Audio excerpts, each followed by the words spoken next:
बिस्मिल्लाहिर्रहमानिर्रहीम। उम्मीद है आप सब लोग खैरियत से होंगे। बात करते हैं चैम्पियंस ट्रॉफी में खेले गए तीसरे मैच की, साउथ अफ्रीका वर्सेस अफ़गानिस्तान।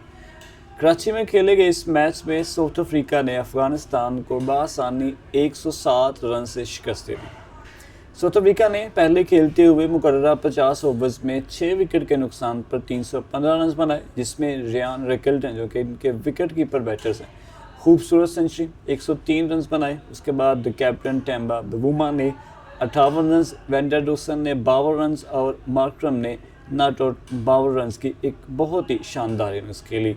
जवाब में जो अफ़गानिस्तान की टीम थी वो Rahmanullah Gurbaz 10 run, Ibrahim Zadran 17 run, Sediqullah Atal 16 run.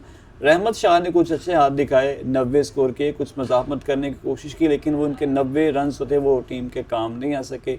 Hashmatullah शहीदी जो कि कैप्टन थे 0 बनाकर आउट हुए।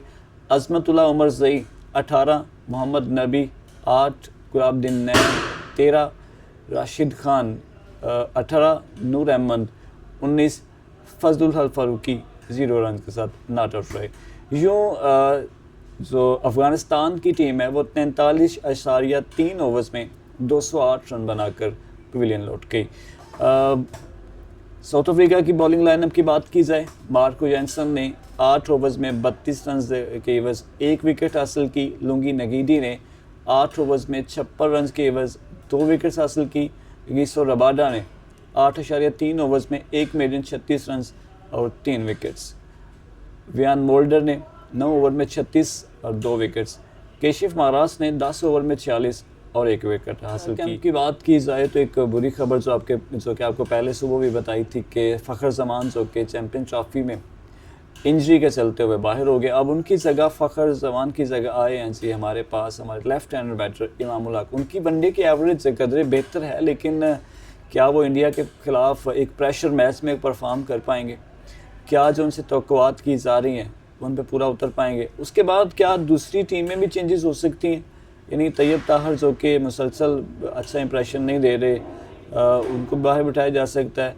और बल्कि उस्मान खान जो कि बाहर बैठे एक विकेट कीपर बैटर हैं जो कि ओपनिंग भी करते हैं, क्या उनको मौका दिया जा सकता है? सवालिया निशान बहुत सारे उठ रहे हैं टीम के ऊपर।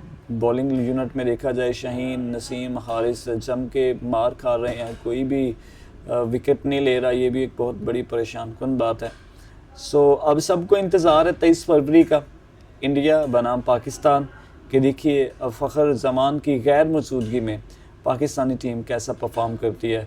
फ़खर ज़मान के लिए बेस्ट विशेज़, अल्लाह ताला उन्हें जल्द सेहत कामिला अता फरमाए और वो जल्द अपनी टीम को दोबारा ज्वाइन करे। इमामुल हक को भी बेस्ट ऑफ लक कि उनकी टीम